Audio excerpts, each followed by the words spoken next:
지난주 최악의 폭염이 유럽을 덮쳤습니다. 마치 아프리카 대륙을 연상시키는 날씨.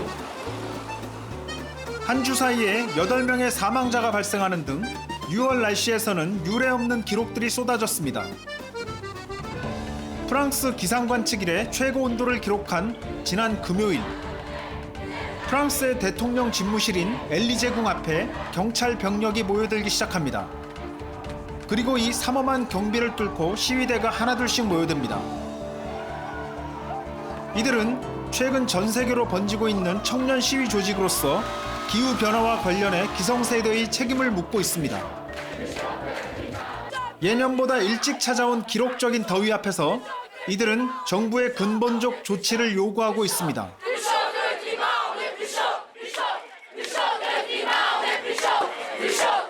이들이 외치는 구호는 오늘날 더위만큼이나 뜨겁게 달아오른 시위대의 분노를 나타내고 있습니다. Nous assistons aujourd'hui même à une importante canicule, avec des températures égales à celles que les météorologues prévoyaient pour 2050 il y a quelques années. Comment pouvons-nous vivre dans ces conditions-là? 시위대가 파리의 폭염을 견디고 있던 이날, 프랑스의 한 지역에서는 45.9도라는 역사상 최고 기온이 관측되기도 했습니다. Ça risque de s'aggraver au fur et à mesure des années, c'est prouvé scientifiquement. Et la canicule, ça arrive tous les ans, mais c'est de tous les ans pire en pire. Il y a quelques années, ça montait à 34 degrés, c'était déjà énorme. Là, on est à 41 et c'est beaucoup trop. 이번 더위는 아프리카 사하라 지역의 열기가 유럽으로 유입되면서 시작되었습니다. 많은 국가들에서 6월의 최고 기록이 다시 쓰여지며 피해가 속출했습니다. 특히 프랑스의 경우 기상 관측상 가장 더운 날씨를 기록하며 60여 개의 화재가 일어나기도 했습니다. 파리 역시 39도까지 기온이 오르며 도시의 풍경이 바뀌어 버렸습니다.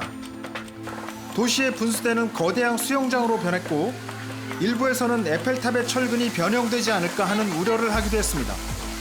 4천여 개 학교에서 휴교령이 내려지고 파리시와 인근에서 자가용 차량의 운행이 제한되었습니다. Oui, on boit beaucoup d'eau, on ferme les volets. Oui, moi je bois beaucoup d'eau avec des glaçons et je prends beaucoup de blocs de glace. 유럽의 도시들은 대부분 무더위에 대한 준비가 되어 있지 않습니다. 일상 공간 어디에서도 냉방 시설을 만나기는 어렵습니다.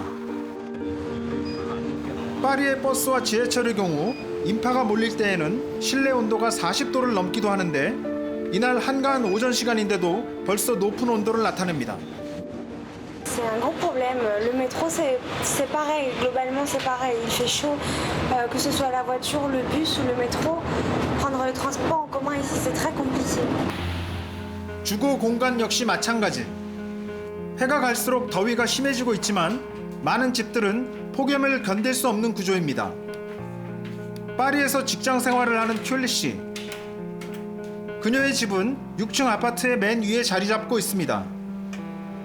뜨거운 햇볕에 그대로 노출되어 방이 마치 온실처럼 뜨거워지는데 이번 폭염 기간에는 실내 온도가 50도 가까이에 이르기도 했다고 합니다. Ici, le store est noir et quand le soleil touche dessus, ici c'est brûlant. Ça brûle, on pourrait faire cuire un œuf. Une fois, j'avais laissé des médicaments ici et les médicaments ont fondu quand je suis revenue du travail le soir.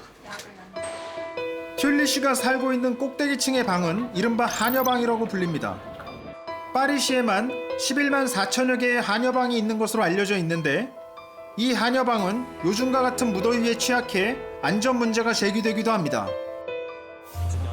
프랑스는 지난 2003년 최악의 무더위를 겪었습니다. 당시 15,000명이 사망하였는데 대부분이 노인들로서 그들의 주거 공간에서 변을 당했습니다.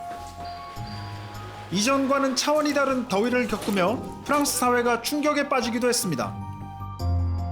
지금도 많은 프랑스인들은 2003년 여름의 악몽을 기억하고 있습니다. 하지만 어느 해보다 일찍 시작된 올해의 폭염은 2003년의 악몽보다 더 끔찍하지 않을까 우려하고 있습니다.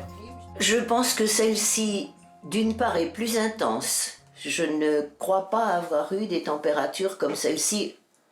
Aujourd'hui, je crois qu'il y a 34 ou 35 dehors, d'après mon téléphone portable. Là, on n'avait pas dépassé 30 quand même, je ne crois pas. 지난 100여 년간 6월달 기온변화 추이를 살펴보면 이런 우려가 커질 수밖에 없습니다. 2000년 이후에는 거의 매년 큰 폭으로 평균 온도를 상회하는 걸 확인할 수 있습니다. 학자들은 2050년이 되면 프랑스의 최고 온도가 50도에 이를 거라고 예측해 왔습니다. 그런데 그 변화가 훨씬 더 일찍 올 수 있다고 경고합니다. Si on continue toujours à émettre plus de gaz à effet de serre, alors on pourrait atteindre des températures autour de 50 degrés en France et on aura des vagues de chaleur qui seront particulièrement longues avec des enjeux pour la santé, des enjeux pour les activités agricoles et des enjeux pour l'approvisionnement en eau. 지금까지 정현모 PD 특파원이었습니다.